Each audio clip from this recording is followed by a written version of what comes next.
Welcome to all our e learning platform. आपण आपला आतापर्यंतचा फर्स्ट चॅप्टरचा पार्ट बघितलेला आहे. त्यातलाच रिमेनिंग पार्ट जो आहे तो बघणार आहोत. तर त्याच्यामध्ये methods used in PWD for carrying out the work. कोणत्या कोणत्या मेथड्स आहेत, तर depending upon the nature of work any one of the following method is adopted. कुठली पण एक मेथड त्यातली अडॉप्ट केली जाते. जसं आपलं कामाचं नेचर असणार आहे त्यावेळेस त्याच्यामध्ये डिपेंड्स कुठल्या कुठल्या आहेत, तर कॉन्ट्रॅक्ट्स मेथड आहे, त्याच्यानंतर रेट लिस्ट मेथड आहे, पीस वर्क मेथड आहे, डे वर्क मेथड आहे आणि employing labour of daily wedges.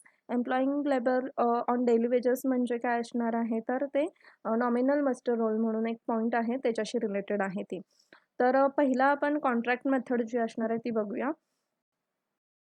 तर कॉन्ट्रॅक्ट मेथड म्हणजे काय असणार आहे, this method is divide into various contract such as item rate contract and percentage rate contract.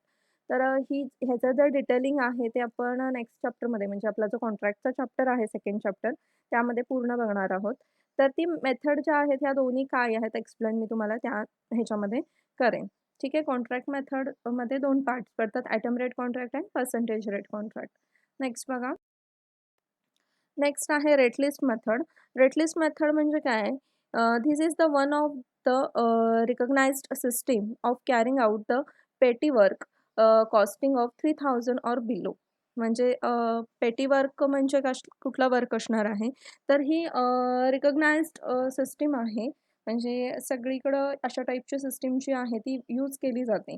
मग त्याच्यामध्ये जे काही वर्क असणार आहे त्या वर्कनुसारच त्याचं कॉस्टिंग जे असणार आहे, त्या कॉस्टिंगनुसार त्याचं जे काही वर्क असणार आहे, मग ते काही जास्त नाही. म्हणजे रेट लिस्ट मेथड म्हणजे काय असणार आहे, तर जी रेट असणार आहेत त्या रेटनुसारच काय असणार आहे, त्याचं जे काही हे असणार आहे, वर्क असणार आहे ते होणार आहे. आता पेटी वर्क म्हणजे काय, जे काही खूप निग्लिजिबल क्षुल्लक म्हणतो आपण, किंवा आपण एक छोटा कमी अमाऊंटचं असं आपण जे म्हणतो त्यावेळेस ते असणार आहे.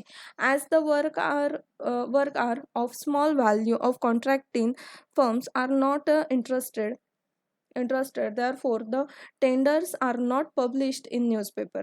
म्हणजे त्याचे जे वर्क असणार आहे ते खूप कमी असणार आहे, त्यामुळे त्याचे जे टेंडर्स असणार आहेत ते न्यूजपेपरमध्ये आपण पब्लिश करत नाही. Generally the executive engineer maintain a list of पेटी वर्क इन हिज ऑफिस. म्हणजे असं कमी काम करणाऱ्या अशा वर्क म्हणजे जे काही ऑर्गनायझेशन असतात त्यांची लिस्ट असते एक्झिक्युटिव्ह इंजिनियरकडं, आणि ती लिस्टनुसार मग ते सांगतात की ह्याला काम द्या, त्याला काम द्या, अशानुसार ती कामं होतात. त्याचं काही अनाऊन्समेंट वगैरे काही होत नाही. Regarding payment of measurement of the work actually executed by the petty workers are recorded, and he is paid for a sum of the agree rate. म्हणजे जे ॲग्री रेट असणार आहे त्या रेटनुसारच आपल्याला ते त्याची अमाऊंट जी असणार आहे ती दिली जाते. ओरिजिनल वर्क और special repair work are carried out by this method. म्हणजे काही वर्क असणार आहे, म्हणजे रिपेअर वर्क, स्पेशल रिपेअर म्हणजे काय, मेंटेनन्स करायचा, रिपेअर करायचा, अशा टाईपचे जे छोटे मोठे वर्क असतात ते ह्या मेथडनुसार होतात. नेक्स्ट बघा. Piece work method. Piece work method म्हणजे काय, piece work is the agreement which is involves the payment for the work done at the agreed only without reference of the total quantity or time. Small work costing up to 2000 are executed by this method. This agreement contains only the description of item to be execution.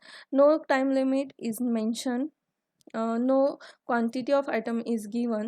No security deposit is required. There is no penalty causes.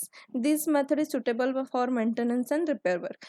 छोटं काम असणार आहे त्या कामासाठी ही method use केली जाते, जशी मागची मेथड होती सेम तशीच, आणि मेंटेनन्स अँड रिपेअर वर्कसाठीच केली जाते. आणि ह्याच्यासाठी टाईम लिमिट नाही आहे, किंवा कुठल्या क्वांटिटीचं मटेरियल आहे, किती क्वांटिटी लागणार आहे ते काय नाही आहे. त्याच्यासाठी सिक्युरिटी डिपॉझिट करून घेतलेलं नाही आहे, किंवा पेनल्टी चार्जेस वगैरे सुद्धा काय नाही आहे. पेनल्टी चार्जेस म्हणजे काय असणार आहे, तर त्याचा दंड जो आपण म्हणतो तशा टाईपचा दंडसुद्धा काही नाही आहे. जर टाईम लिमिटच नसेल तर पेनल्टी चार्जेसचा काही उपयोगच नाही. तर हे वर्क जे आहे ते 2000पर्यंत 2000 टू आता 2000 नाही, आता वाढलेली आहे, पण आत्ता आपल्याला जे सांगतात ते 2000पर्यंत आहे. नेक्स्ट बघा. Day work method. Day work method, it is the procedure of costing or valuating an item of work on the basis of actual labors and material required for the work. त्या वर्कसाठी जे required असणार आहेत labour and material त्याचं actually procedure असणार आहे ती. The selected contractor has to obtain the quotation for various material required for the work. त्याच्यासाठी वेगवेगळे कोटेशन्स वगैरे असतात. डे वर्कशीट असते. तुम्ही बघू शकता डे वर्कशीट आहे इथं दाखवलेली. त्याच्यामध्ये नेम ऑफ वर्क, डिपार्टमेंटचं नाव, त्याच्यानंतर पर्टिक्युलर्स ऑफ एक्स्ट्रा सँक्शन जे झालेलं आहे, date and number of sanction किती आहेत, डेट ऑफ रिकमेंडेशन आहे, त्याच्यामध्ये मटेरियल कन्झ्युम्ड आहे, लेबर एम्प्लॉय आहे, आउटर्न वर्क आहे, सिग्नेचर डेट, वर्किंग टाईम वगैरे सगळं आपल्याला अशा टाईपमध्ये डे वर्कशीट तयार करावी लागते. त्याच्यानंतर नेक्स्ट बघा employing labor or daily wages. The special feature of this method is that the eliminating the profile marking middleman, the contractor. In this method, the department purchase the material directly from the supplier and engage the labor on daily wages on muster.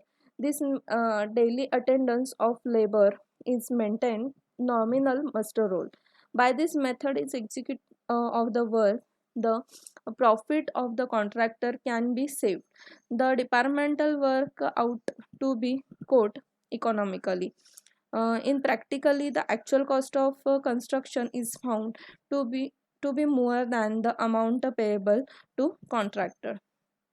तर आपलं जे काही हे असणार आहे मटेरियलचं किंवा लेबरचं वगैरे जे काही स्पेशल फीचर्स असणार आहेत किंवा त्याचं जे प्रॉफिट असणार आहे प्रॉफिट मार्किंग वगैरे मग त्याच्यासाठी जे काही आपण लेबर्स वगैरे लावतो त्या लेबर्सचं काय असतं तर डेली अटेंडन्स शीट असते. नॉमिनल मस्टर रोल म्हणजे तुमची जसं मस्टर असतं की त्याच्यावर किंवा तुमचे जसे अटेंडन्स शीट असते प्रेझेंट आहात की नाहीत वगैरे त्याच्यासाठीचं ते असणार आहे. मग त्याच्यानुसार तुमची अटेंडन्स लागली जाते आणि त्याच्यानुसार तुमचं पेमेंट होतं. तर ते कॉन्ट्रॅक्टरकडं ते ठेवलं जातं म्हणजे जिथं वर्क आहे तिथल्या त्या कॉन्ट्रॅक्टरकडं ते असतं. नेक्स्ट बघ डेली लेबर और muster roll system. Muster roll system म्हणजे काय work may be execute department by employing daily labor such as mason, carpenter, laborers, etc. This work is executed under the direct supervisor of the sanction officer or JE. The materials such as cement, sand, brick, etc. are supplied by the department through store or directly purchased from the market. These are directly charged off to the work. The attendance of labor employee is recorded in daily muster roll from form number 21 by the sanction order or by the authorities against authority agent such as supervisor और technical assistant. मग हे सगळं जे असणार आहे ह्याच्यासाठी जेव्हा material परचेससाठी पण आपण वापरतो किंवा लेबरच्या डेली अटेंडन्ससाठी सुद्धा हे वापरतो.